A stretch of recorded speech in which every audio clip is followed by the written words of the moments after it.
This child survived the war by pure accident, or so it seemed. Before the sun had found the ridges of the Ardennes on the morning of December 17, 1944, the air tasted like iron and cold. Frost rimmed the hedgerows, engines coughed and went silent. A column of German armor, a spearhead meant to split the Allied line, came to a halt not because of bullets, but because there was nothing left to burn. Fuel tanks were dry, radiators cooled. Men sat hunched in their seats, faces drained by frost and disbelief, while the quiet of stalled machinery filled the forest like a new kind of enemy. To one German commander, the morning promised a different kind of discovery. Oberscharführer Hans Peiper, who led an ad hoc regimental element through snow-slick lanes, would stumble into a scene that read like a contradiction. An American supply pile, abandoned or bypassed, that looked less like spoils and more like an accidental altar to industrial warfare. Pyramids of jerry cans, stacked 3 deep, 6 high, glinted in the pre-dawn. Crates lay open, manuals fluttered like paper leaves. In one dugout, a ledger sat on a table as if the clerk had simply stepped outside and never returned. Somewhere down a line, a watch clock still ticked. For Piper and his men, everything changed in a few seconds. 50,000 gallons of gasoline lay within reach. To the men who had seen their tanks go cold on the road, that quantity seemed like salvation. To the commanders looking at the map and the wider campaign, it was a curious fragment in a much larger argument about supply and power. If you enjoyed deep dives into the less-told mechanics of World War II, subscribe for more. This story will keep twisting between the human and the logistical. There are moments in war where scale collapses into a single image. At Hansfeld, the image was simple and obscene. More fuel than the immediate needs of a single column, stacked and labeled, waiting. Men fingered ignition caps, sniffed the air, and coughed at the chemical sting of benzene. A private with chilblained fingers thumbed a manifest and muttered numbers aloud. He was no quartermaster. He read because the paper was there, and because numbers still had gravity in a world where rhythm had been thrown off. That manifest, a thin thing in German hands, became a map to a new kind of hunger. Not for territory, but for leaders and octane. Around the depot, the scene was chaotic, but not chaotic in the way a battle is chaotic. It was the quiet, business-like chaos of logistics suddenly interrupted. Soldiers shifting crates, a jeep grinding over frozen mud to the edge of the stockpile, a corporal tallying cans with a pencil wrapped in ragged cloth. Some men picked up rifles and kept watch. Others, trained to read numbers, hunched over papers as if in an office that had been transported to the edge of war. The scent of fuel mixed with the frost, and the sky above the trees was the color of old iron. It would be easy and comforting to make a simple moral here, that fortune or fate reached down and plucked a single life from the maw of conflict, but the truth is never that neat. The survival we follow in this story, the small life at the margins of Hansfeld, is a composite dramatization inspired by documented events in the Ardennes and the depot fires that followed. It is not a recorded, named case in the archives. It is instead a means to examine how immensity and accident often combine to determine whether an individual breathes another morning. So we turned close now, into a doorway that could belong to any farmhouse in the Ardennes. Inside, the darkness is warm in a way that does not feel like safety. A cellar smells of stale bread and damp straw. A child, not yet 10, no more than a whisper of a person, has wrapped a thin blanket around small knees and pressed their back to the cool stone. Outside, a convoy moves like a rumor. Boots on frozen earth, muffled shouts, the distant thud of a jerry-rigged generator. Light from a lantern passes under the cellar hatch and paints a rectangle on the packed dirt. This child's hands are small and already careful. There is no heroism in their movement, only the cautious economy of someone who knows to keep quiet and to ration breath. They have been sent, the memory of a mother's hurried instructions still warm in a pocket of thought, to fetch a crust and to keep a watch for soldiers. They have watched the line of vehicles pass the farm the night before and have seen men lift empty cans from trucks and set them aside. The child, in that dim, watches the jerry cans like another species of animal, uniform, metal, and oddly familiar. They learn the sound of rubber against metal, the rhythm of gloved hands lifting and lowering. Outside, beyond the hedgerows, men with German insignia arrive. They are cautious, suspicious of traps and mines and the suddenness of fortune. They move like a force who has learned that luck can be lethal. They smell the fuel as soon as they round the farmhouse, not an abstract registered number on a manifest, but a chemical assault that tells more truth than a paper ledger ever will. For the child, hiding in the cellar, the smell moves down through wood and soil and touches a throat. Piper's men begin to work the depot. Some are methodical. One corporal finds a stack of labels reading Anschluss and Tasseline in English, the letters smudged by frost. A soldier named Wilhelm Hoffman takes a manifest, runs his finger down a column, and reads quantities aloud in a tone that tries for calm but betrays hunger. 50,000 gallons, he says in German, the numbers falling flat against the winter morning. Everything we'd need for a month, if only we could move it. There is a mechanical cruelty to that sentence. For all their bluster, the Germans were not poised before a cornucopia of fuel that could sustain an offensive. Hansen and Piper knew the mathematics of the vehicles before them. Tigers guzzled, half-tracks drank like thirsty beasts. Capturing a depot on the morning of December 17 was not the same as winning logistical primacy. It was a local reprieve. The wider arithmetic, the amount of fuel necessary to keep entire divisions moving, the daily tonnage the Allies could call upon, was a ledger kept elsewhere, far from the frost of Hansfeld. This is where the narrative widens, though the wider argument is not a lecture, but the revelation that wars are more often decided by markets and pipelines than by the courage of small detachments. The Allied war machine, by the winter of 1944, ran on systems as much as on soldiers. The Red Ball Express, the vast improvised truck convoy that had by then become a symbol of American logistical improvisation, moved fuel, food, and munitions from beaches to the front at a scale that was hard to fathom in the cramped thinking of frontline commanders. Then there was Pluto, the pipeline under the ocean that had begun as an audacious experiment, and by this winter fed fuel ashore with the stubborn, slow reliability that only pipelines can produce. Between convoys rolling over night roads and steel lines laid over salt water, the Allies had created redundancy. When a road choked, another route flowed. When an advance outran the trucks, pipes kept the fuel coming without the immediate spectacle of a rolling convoy. Those systems meant numbers, thousands and tens of thousands of gallons per day, pouring into the teeth of an offensive that for German planners suddenly felt less like a clash of wills and more like an arithmetic problem they could not solve. In a theater where so many modern machines demanded petroleum and oil, the nation that could produce, distribute, and sometimes destroy what it could not secure held the advantage. Back at Hansfeld, men do not yet speak the word pipeline. They handle cans, and their conversations are about weight and noise, and the easiest way to move a stack into the shade of a ruined barn without attracting artillery. They check for booby traps and for American signatures on crates. Piper, who is not a strategist but a regimental leader, finds himself with a strange kind of leverage. To him, the depot is both a prize and a problem. Take the fuel and risk being caught in a choke point with a column of wheeled vehicles. Leave it and hope retreat routes remain open. The ridiculousness of the decision is part of the tragedy of war. The child inches closer to the hatch. In the dark, they taste the air and decide whether to lift the lid. A mouse, small and bold, nibbles on the corner of a bread crust hidden beneath a sack, and the child freezes so not to betray their presence to any ears tuned to the farm's nighttime music. The child's ear hears the rhythm of the jerry can stacking outside, a repetitive metal-on-metal percussion like a clock. The child counts in their head. 1, 2, 3.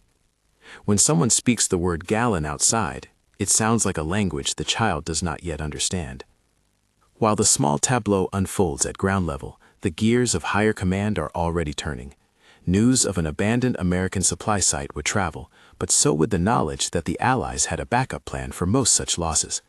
Headquarters, several layers back, had the power to authorize radical measures. Where supply was at risk of falling into enemy hands, American engineers sometimes chose to burn it, not out of hatred, but out of calculation. The idea was bitterly simple. A gallon of gasoline in German hands could keep a shell of steel moving for another minute, another hour, another tactical advantage. Better to destroy than to gift. This presages a moral rift as old as war itself. The act of denial, destroying your own materiel to prevent its capture, sits in another region between prudence and tragedy. When the order to burn comes down, men act with the weary professionalism of people trained to turn the wrench and strike the match. Engineers light fires in drums and funnels. They break seals that allow tanks to be poured out and then ignited. They step back to watch and keep watch for the enemy who might profit from their labor. In a way, the decision is antiseptic. It is a ledger entry, a clean arithmetic that reduces life and equipment to numbers, but it is also a small moral wound for those who must light the blaze. Piper feels the moral geometry shift in the space of a single afternoon. He had hoped that the fuel would refuel his advance. Instead, the heap of jerry cans is both taunt and temptation. He orders men to secure the perimeter while scouts run down lines of empty trucks to find something that might be towed. The instruments of war, winches, straps, tow bars, prove precipitously inadequate against frost and weight. As they try to make a plan, the sound of engines in the distance is not the hum of reinforcements, but the mechanical rasp of men somewhere behind them who are making different calculations. In the cellar, the child watches a soldier bend near the hatch and sweep his gloved hand over the dirt floor. The soldier's breath fogs in the doorway. He listens, as if expecting the squeak of a door or a child's muffled sob. He does not find it. The child realizes in a single, small, fierce instant that survival is a balance of silence and movement. When the soldier's shadow leaves the hatch and the steps creak away, the child exhales. Outside, Hoffman continues with a ridiculous formality as if the paper could enforce consequence. He reads names of provinces, lot numbers. He cross-checks. Someone else suggests hauling as many cans as they can into the forest and bury them under a tarp, a temporary cache to be retrieved when logistics allow. But burying is slow in the frozen ground. The men are tired. They are hungry in a way that even food cannot correct. They are, finally, soldiers who have been asked to improvise where their doctrine had not prepared them. It is against this grain of improvisation that the larger Allied systems gleam. Behind the front, in ports and depots, men and women work in rhythms that are ceaseless and dull, loading tankers, threading pipes, dispatching thousands of trucks. It is not romantic work. It does not have the immediacy of a firefight, but it accumulates into a kind of immaterial force. A single pipeline spool laid under the channel becomes, in effect, a river of fuel. The Red Ball drivers, exhausted and anonymous, drive through the night along specified routes, following timetables like priests following rites, shifting the lifeblood of an army down to the forward units. Here, too, names surface.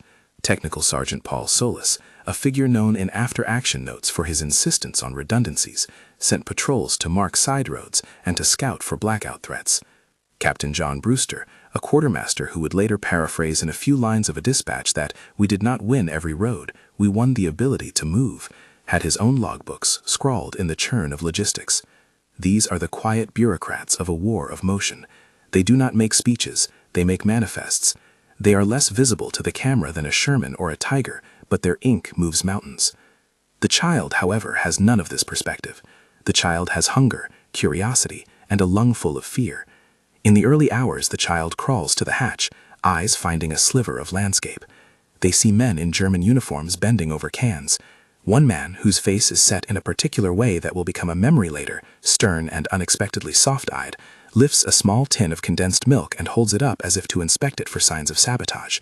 He peers into the farmhouse windows as if trying to guess what story might have left the household so abruptly. The child backs away, breath shallow. That small face, in the dark, records the man. It records everything. The men at the depot talk in low voices about how the battle is going further south. There are reports of American counterattacks, of thickening resistance. The conversation is disjointed with rumors and local observations, columns stalled, bridges blown, roads crowded with refugees and retreating units. Numbers are exchanged, tonnages, numbers of trucks, expected turnarounds. But all of these numbers are background to the singular temptation in front of them, fuel that could keep a panzer moving for an hour, a day, a week. To the frontline driver, a spare drum could be the difference between retreat and mobility. To the operations officer, it is one line on a spreadsheet. Then a rumor arrives. American engineers have been burning depots to deny capture in places north of their current position. Someone mentions Stavelo. The name lands like a stone. It is said that at a neighboring site, engineers had lit a controlled inferno and watched columns of gasoline and oil feed a black, furious flame. There are numbers, millions burned, that drift through the conversation like a kind of impossible statistic. In the mouths of the men at Hansfeld, the figure is almost mythic. 2,189,000 gallons burned, a number that exists somewhere between accounting and apocalypse. To watch fire consume fuel is to understand the odd power of destruction as strategy. Where denial is chosen, the spectacle is often necessary, a ledger entry given shape in black smoke. It is also an act that sits uncomfortably in the memory. Men who destroy their own supplies do not do so for the thrill of it. They do it because in the arithmetic of war, giving the enemy an advantage is less tolerable than losing one's treasure to ash. To light the match is to make a small calculation public. We choose today to take a smaller loss now than to accept a bigger one later. Piper, weighing options beneath a sky that begins to bleed red into the snowy branches, feels a strange kind of vertigo. He wants the fuel. He sees the stacks as oxygen to the iron lungs of his tanks. But the sight of the depot also makes the immensity of what he faces clearer. Even if he could carry off some of the supply that morning, the idea of sustaining an offensive across the Ardennes with isolated captures was absurd. When he looks at his map, the outlines of Allied supply networks carve across it like arteries. Take one depot, and the map still shows pipelines and convoys elsewhere. Back in the cellar, the child is not thinking in military terms. The child's whole conversation with the world is about movement and sound. They decide, with the decisive clarity of a small person, to leave the warmth of the stone and to seek food. The crawl is awkward. Each movement makes the straw whisper. At the top of the hatch, for a heartbeat, the child sees the world anew. The depot to the right like a small city of cans, men moving like beetles among the stacks. To the left, the lane where a German half-track idled, and beyond, the horizon where winter burned pale. A soldier, not Piper, not an officer, happens to glance toward the farmhouse at that moment. He sees no face and nothing that registers as a threat, only a loose hatch and an unlatched world. The soldier moves on, carrying with him the particular inattention of someone who has been privy to grief and weariness. The child slips past and into a space between a pile of crates and a half-buried wheel. The child's small hands close on a tin of biscuits that had been overlooked. The tin is cold, but the bread within is dry, and salvation in the small measures of war. At Hansfeld, decisions continue to accumulate. A half-formed plan to cart away what they can confronts the unable fact of winter, frozen ground, scarce towage, and the relentless approach of night. Someone suggests dismantling the depot and hauling cans away via sled. Another argues they should stamp inventory and move on before the Americans return in force. In the background of these voices, there is always the knowledge, half-stated and growing louder, that supply is not merely local. Taking a cache is not equivalent to controlling the pipeline. The child, munching biscuits in a pocket of shadow, is unaware of the calculations that will ripple outward. For the child, survival is the art of small things, breathing, avoiding notice, keeping a hand warm. Yet in a paradox that war supplies with merciless frequency, those small acts of survival will be shaped by decisions made in rooms where no child was present. The engineers who would later make the terrible choice to burn would do so in the name of denying resource to the enemy. Commanders who could measure tonnage and distance would prefer the ledger to the sentiment. And somewhere, underneath all that technical arithmetic, a human will keep a small life alive by being the luckiest of accidents. As evening approaches, the depot at Hansfeld takes on new faces. Lanterns are lit.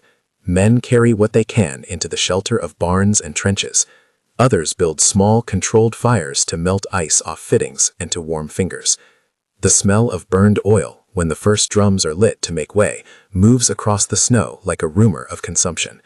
It is an ugly, beautiful thing, a deliberate destruction that is meant to be finite, to deny, to reassert control by incineration. The child, as dusk deepens, finds a place under a tarp where discarded oilskins form a barrier from the winds. There, with a biscuit and a small scrap of paralleling warmth, the child listens to the depot become a theater of human calculation. Men argue in low voices about how much they can move. Someone learns there are no spare tank chains to pull a tiger up a slope. Someone else, newly returned from a recon, reports that the American lines are thicker than expected. The child's world is alternately a stilled, private universe and an exposed window onto a larger dialectic of supply and denial. In the next hours, decisions will harden. Orders to burn could travel from engineer to sergeant to corporal like a cold wave. Engine rooms that had been quiet will catch and spit flame. The depot will be converted, in a matter of hours, into a deliberate void. Men will savor the ironic absurdity. They will set fire to what might have kept them alive had the larger context favored their side. They will feel the strangulation of arithmetic. And the child, who has perhaps eaten half a tin of biscuits and held the other half like a talisman, will be somewhere on the edge of that firestorm, a presence not recorded in manifest or dispatch, yet compelled by the same necessities that drive ledger lines to burn. This is the point where scale and intimacy intersect most cruelly. For Piper, the depot is a tactical curiosity that highlights a strategic truth, that fuel and the ability to move it are the currency of victory. For the child, that same depot is an accidental shelter and refrigerator of small mercies. When modern war makes itself visible, it does so both as a flood of numbers and as the hush of a breath held in a stone cellar. As the men at Hansfeld begin to bend toward the harsh calculus of whether to transport, to hide, or to destroy, the forest beyond whispers with other movements, columns delayed on approaches, supply trucks rerouted through muddy lanes, and the distant hum of engines that do not yet belong to a single side. The night compresses decisions into a narrow space. Those who can talk of pipelines and tonnage do so because those abstractions will become the reason whole divisions move or stagnate. In the cellar, the child sleeps in that watchful way small bodies do, legs curled, fingers clenched around tin. Dreams, if such a small person can have them amid frost and ration, are likely not of victory or defeat, but of warmth, of returning mothers, of a world before the cold settled into the farm's beams. Outside, men continue to move like actors in a performance, whose script is written in numbers and shortages. The depot is a stage. The child is for now unseen. We leave the scene here for the moment. A child held fast to small comforts beneath stone, a depot that reads as both prize and problem for those who find it, and commanders whose understanding of war is already shifting from maneuvers across ground to calculations across supply lines. The morning after will bring decisions that make headlines in dispatches and make scars in the landscape, burnings at Stavolo, the charred columns, and a cascade of tactical consequences that will reveal the essential math of modern conflict. But in the dim of the Hansfeld cellar, none of that has fully resolved. The stakes are already very high, the arc bent toward inferno, but the first spark has not yet eaten the record. For now, winter settles, and men, having found both a temptation and a problem in equal measure, prepare to act. Outside, the jerry cans sit like silent witnesses. Inside, a child sleeps with biscuit crumbs in a corner, and the smell of fuel like an omen just beyond the hatch. The war, at this moment, is a ledger being written in frost and fire, and a single small life sits between the columns. Morning came with decisions already written into the sky. The frost that had rimmed hedgerows in the first hour did not melt so much as surrender to a low, ugly wind that smelled faintly of oil. At Hansfeld, lantern light made the smoke from small warming fires look theatrical, as if the men had lit the world to give it a shape they could manage.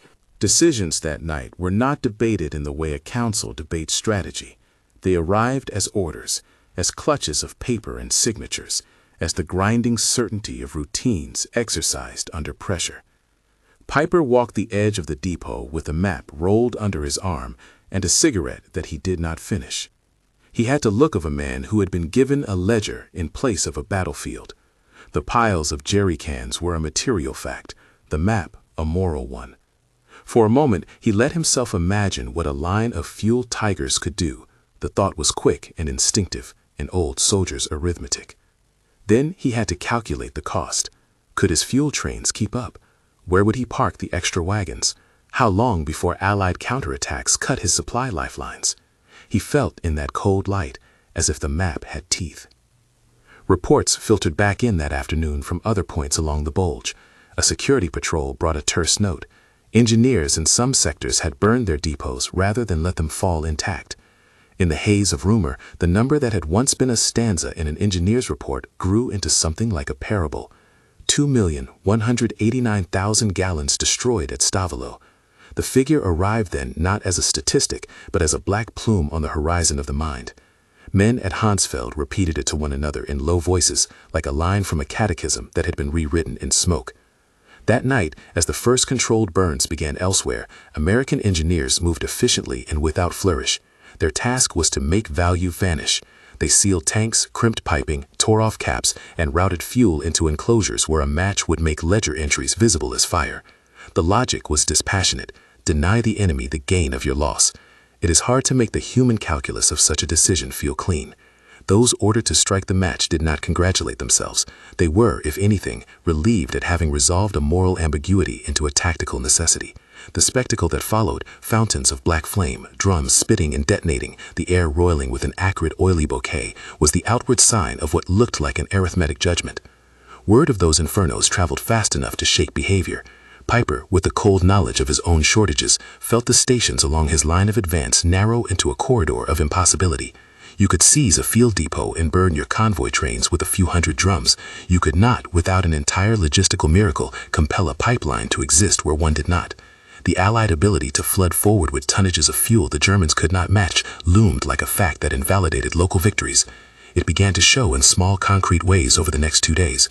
Vehicles that could have slithered forward if fed were left in rows along roadsides, engines cold and hoods up like the ribs of an exposed animal. Tank crews attempted field repairs, scraped ice from carburetors, and searched desperately for hand pumps and siphons. When a Panther could be started, it would sputter and die within miles because there was no reliable chain of replenishment behind it.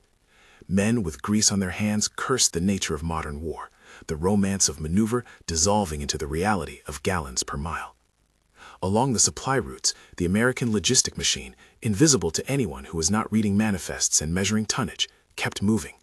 Convoys in the Red Ball Express routes kept to the schedule that had been carved into the map. Night runs, designated lanes, drivers who had unlearned the idea of comfort. Engineers at ports kept spools of pipe ready, Pluto's lines pumped with a muted constancy back in the English Channel ports, the pipeline's slow pulse indifferent to the fever of the front.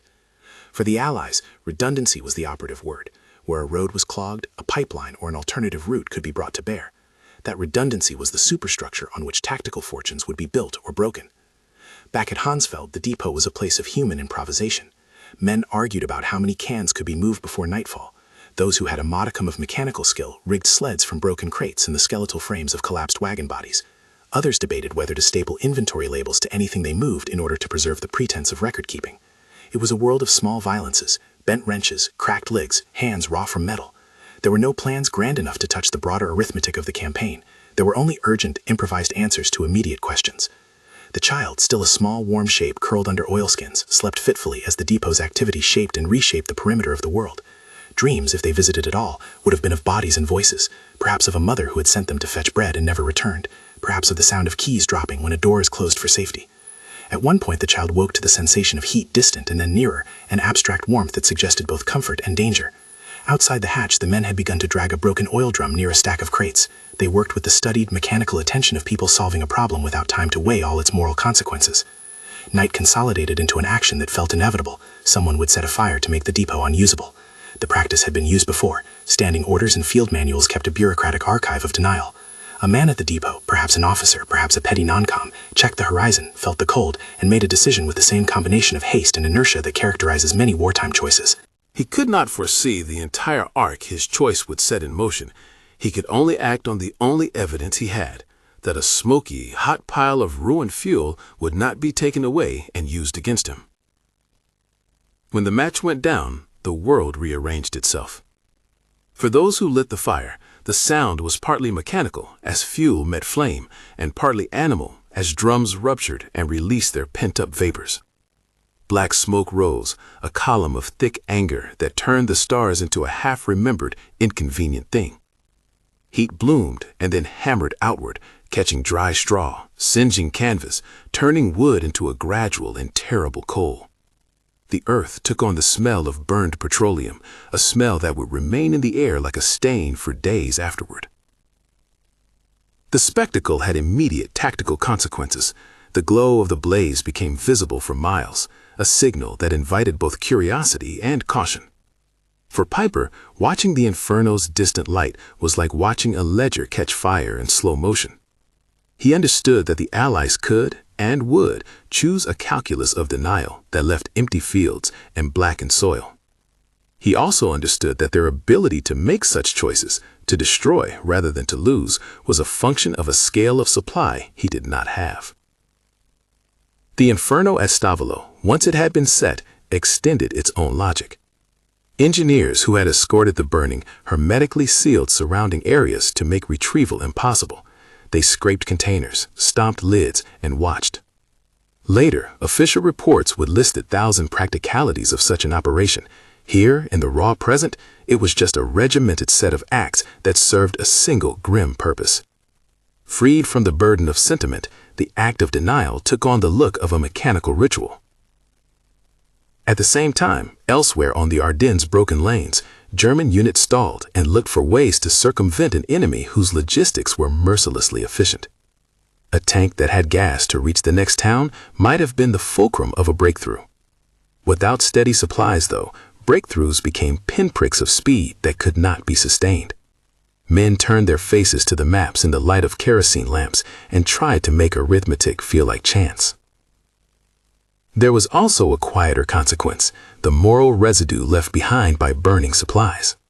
Where one side had chosen to make its own supplies into a spectacle of denial, civilians later walking the same roads would find charred residue and ask questions about why such things were ever necessary. Soldiers, too, would talk about the strange pride some of them felt in having denied the enemy a prize, as if destruction could be a kind of victory in itself. In mess halls months later, pilots of logistics would tell a different story. The act of burning was sometimes done to save lives on a larger scale. The irony was that to secure a future, you must sometimes scorch the present. Into that smoke, the child's fate continued to thread. The child had slept through the first matches. They woke in that in-between time when the world is neither night nor morning, and life feels like a series of interrupted motions. They smelled the fire and felt the tremor of distant explosions as fuel drums ruptured. For a child, the world of such noises is not easily parsed.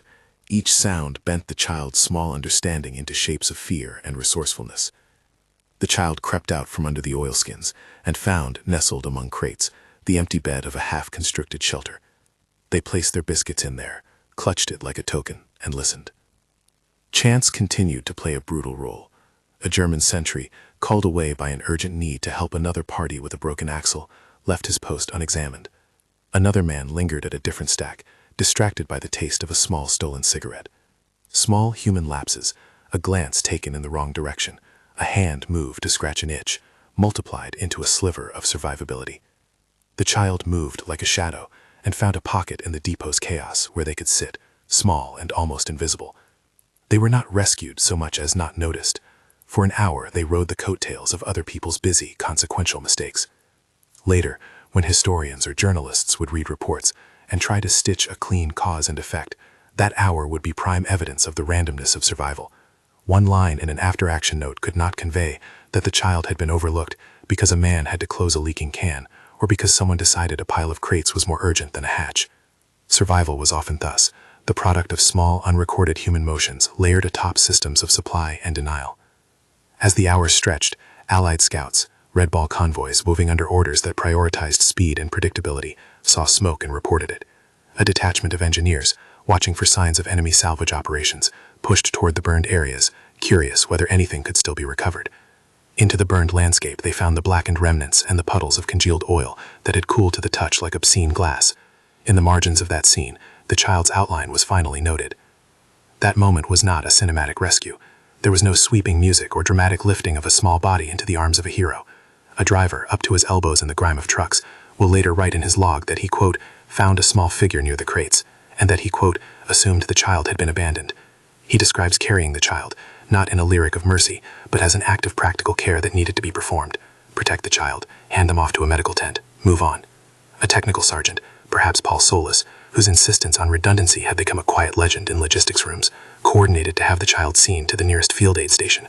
The documentation will be brief and bureaucratic in tone. Human warmth will be implied between lines rather than spelled out. For the child, the experience of being lifted and carried was less an emotional denomination than a sequence of tactile facts. Warm arms, the smell of tobacco and oil, a hand smoothing hair, the slap of wind against a blanket. Those precise, small details enter the memory first and become what the child carries forward. A flattened biscuit packet in the pocket, the rough fabric of a sergeant's sleeve, a soft command to be quiet. Later, adults would call this event a rescue. The people who did the rescuing would, with professional restraint, call it a retrieval. Afterward, in the dull light of medical tents and registration tables that smelled of disinfectant and powdered detergent, the child's existence was folded into the larger machinery of wartime care. Papers were filled out with a brisk thoroughness and an absence of judgment. The child was given food, a warm blanket, a checkup.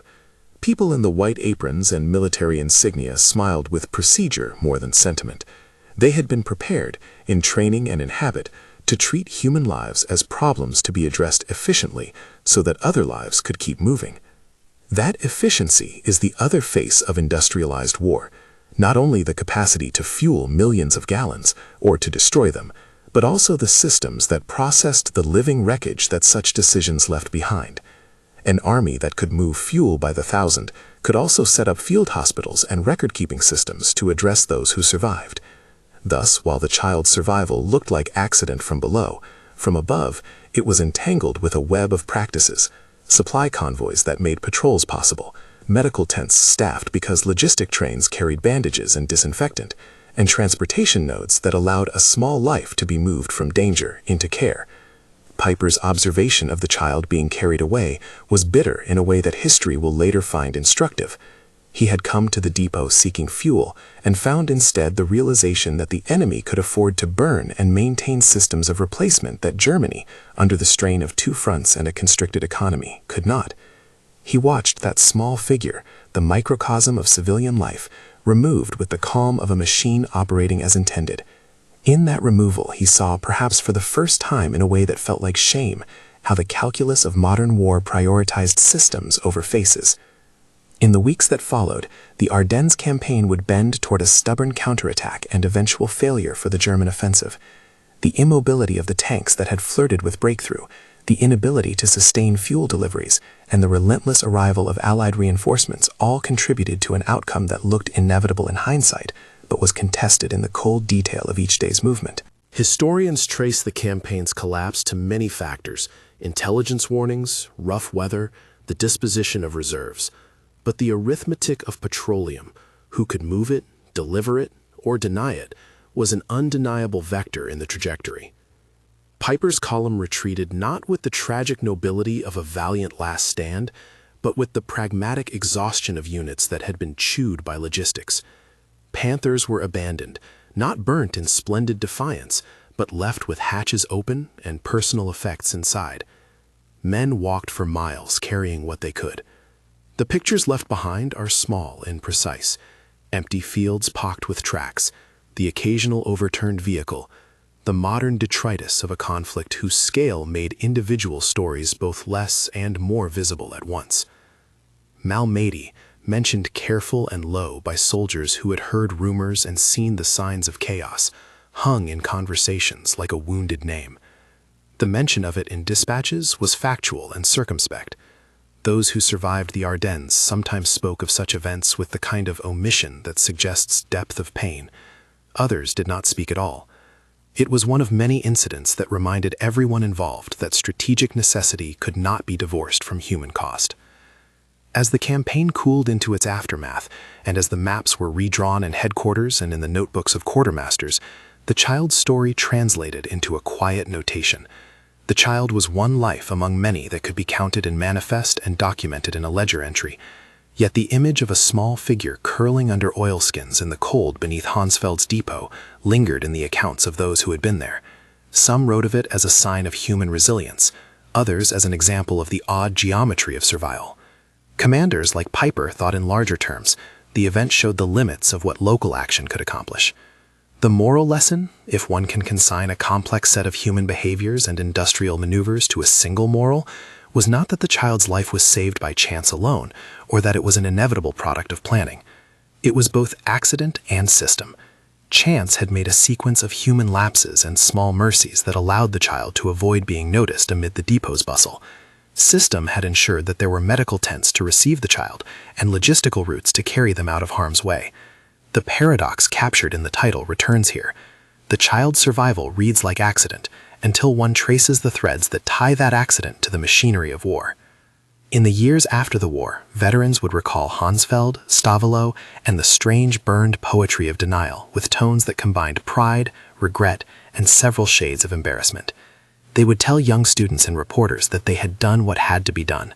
Quartermasters would list the numbers on checklists with the detached precision of their training.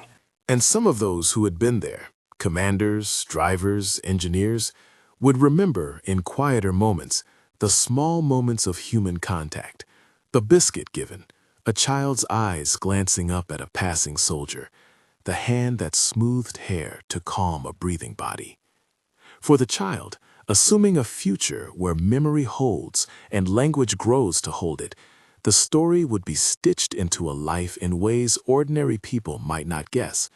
Food, shelter, a record of being carried, these are practical items. Yet the deeper imprint is subtle. The knowledge that survival can be accidental, the sense that a world of large systems sometimes makes room for a small, private miracle. Or perhaps not a miracle, but a convergence of supply and shortage, of human inattention and professional care, of fires set by order and hands that later dispensed warmth. Piper would, in later interviews, gesture to the map and to the furnace of the Ardennes campaign and say in a soldier's economy of words that we faced more than men. He did not mean that enemy soldiers were not dangerous. He meant that behind those soldiers were pipelines, factories, and decisions far from any hedgerow. The Allied ability to burn and to replace at will was, in his view, an industrial fact that made the difference between a potentially decisive push and an exhausted halt. There is in this observation a cold clarity. Modern warfare is bureaucratic as well as mortal. Victory is measured in tons and in miles, and in the habits that allow an army to keep functioning when pushed. There is little poetry in this arithmetic, and perhaps that is why the image of a child surviving in a cellar beneath a depot is so resonant. It humanizes the ledger. It asks, in a way that only a single life can ask, what is preserved when great systems beat lesser ones? The story ends then as it began, with a paradox. The child survived the war by what looked from the ground like pure accident, a sliver of luck, a left-behind biscuit tin, a distracted sentry, the warm hands of someone whose job was to move and to care, all conspired to keep one small life breathing a little longer. But when the same sequence is observed from the vantage of the campaign, that survival is also bound to instruments and infrastructures, the convoys that enabled scouts to reach the burned fields, the medical networks that accepted the child, the industrial capacity that allowed whole depots to be burned rather than repurposed by a desperate enemy. In the end, the child's life sits between the columns of an army's ledger and the quiet indifference of fate. Neither explanation is complete. The survival is accidental in the sense that no heroic plan chose it and no single person's valor guaranteed it. Yet it is also systemic. The ability of a nation to move and to destroy resources at scale created the conditions in which a child might, paradoxically, be both at risk and rescued. If there's a final, sobering line to draw, it is this. Wars in the modern age are decided as much by pipelines and truck routes as by courage on the battlefield. Individual lives ripple through those systems in ways that can be merciful, cruel, or simply indifferent. The child from Hansfeld, whether purely accidental survivor or barely noted beneficiary of complex logistics, remains in the story's imagination emblematic of that truth. If this account moved you, and you want more long-form narratives that trace the connective tissue between human lives and the cold arithmetic of conflict, share this episode and check the description for primary sources and further reading. Was the child's survival an accident or something shaped quietly by the impersonal machines of war? Tell us what you think in the comments, and follow for more histories that look where the maps and the faces overlap.